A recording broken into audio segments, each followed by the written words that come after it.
सारे के सारे लोग धराशायी हो गए। मोदी जी के नेतृत्व में तीसरी बार भारत में सरकार बनाने के लिए और छत्तीसगढ़ के लोग इस बार 11 की 11 सीटें देने के लिए आतुर हैं। खबरें ये भी आई हैं कि जिनके टिकट हो गए हैं वो भी सरेंडर करने के पक्ष में हैं। अभी कुछ लोगों के टिकट फाइनल हो नहीं रहे। छत्तीसगढ़ में आचार संहिता लागू हो गया और इस वक्त मेरे साथ जो है स्वास्थ्य मंत्री श्याम बिहारी जायसवाल जी है। जायसवाल जी, आचार संहिता लागू हो चुका है, बीजेपी की क्या तैयारी है? भारतीय जनता पार्टी तो चुनाव के लिए सदैव तैयार रहती है, लेकिन इस बार का चुनाव विशेष है। माननीय नरेंद्र मोदी जी के नेतृत्व में तीसरी बार सरकार बनाने को लेकर पूरा देश उत्सुक है और इस बार जो नारा है अब की बार 400 पार, उसको करना है। इस दृष्टि से छत्तीसगढ़ के लोग में इतना उत्साह है कि जो 11 की 11 सीटें हैं उसको जीतकर हम लोग डबल इंजन की सरकार में और ज़्यादा फ्यूल देकर, गति देकर मोदी 3 सरकार बनाएंगे। सर, लेकिन आचार संहिता तो लग गया है, लेकिन ये देखने को मिल रहा है कि कांग्रेस के प्रत्याशी जो है वेटेज लग रहे हैं। वेटेज का आशय है कि पूर्व मुख्यमंत्री, पूर्व मंत्री सब मैदान में हैं। आपके जो कुछ कैंडिडेट हैं वो कुछ नए हैं, तो क्या चैलेंजेस मानते हैं पूर्व मुख्यमंत्री मंत्रियों को जो अभी वर्तमान में कांग्रेस के प्रत्याशी हैं? ये वही चेहरे हैं, पिछले बार भी विधानसभा में आपने देखा होगा, वही गृह मंत्री हैं, वही उनके डिप्टी सीएम हैं, वही उनके मिनिस्टर्स हैं। सारे के सारे लोग धराशायी हो गए।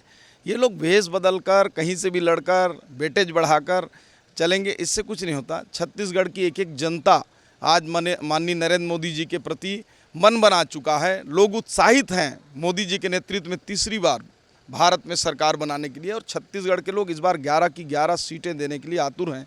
कांग्रेस में तो आलम है कि उनके प्रत्याशी भाग रहे हैं चुनाव लड़ने के लिए। खबरें ये भी आई हैं कि जिनके टिकट हो गए हैं वो भी सरेंडर करने के पक्ष में हैं। अभी कुछ लोगों के टिकट फाइनल हो नहीं रहे। तुम लड़ो की स्थिति इनकी चल रही है। तो आप लोग मतलब कह रहे हैं कि 2 भी नहीं देंगे अब कांग्रेस को, 2 भी बची हुई है वो भी ले लेंगे? निश्चित रूप से इस बार 11 के 11 आएंगे और जीत का अंतर बहुत व्यापक होगा। कारण है कि हम लोगों ने जो महतारी वंदन योजना का हमने वादा किया, 70 लाख से ऊपर महिलाओं को एक साथ, देश में किसी भी राज्य ने इतना बड़ा योजना का लाभ एक दिन में नहीं दिया। 13,320 करोड़ हमने, करीब 25 लाख किसानों को एक मुश्त हमने बोनस दिया। प्रदेश की जनता ये भी देख चुकी है कि इन्होंने किस प्रकार से लोगों को गुमराह करके किस्तों में पैसा दिया, 5 बार 4 बार करके दिया। हमने 2 साल का पिछला बोनस भी दे दिया। तेंदुपत्ता संग्राहकों को 5500 रुपया का कर दिया। 18 लाख गरीबों के मकान कर दिए।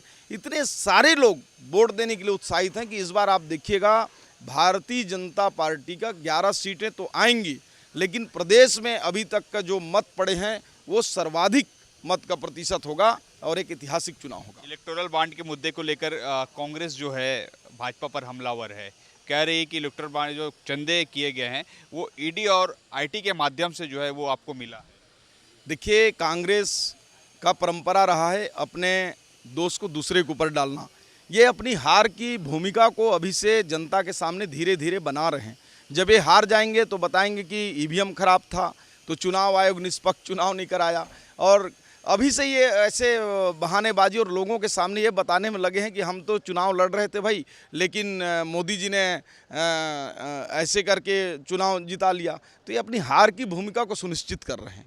तो आपने सुना श्याम बिहारी जायसवाल को, और निश्चित रूप से आचार संहिता लगने के बाद जो है चुनावी बिगुल बच चुका है। अब देखना होगा कि कांग्रेस और भाजपा का रिजल्ट जो है छत्तीसगढ़ में किस तरीके से आ रहा है। कैमरामैन धर्म साहू के साथ सौरभ सिंह परिहार, IBC 24 रायपुर।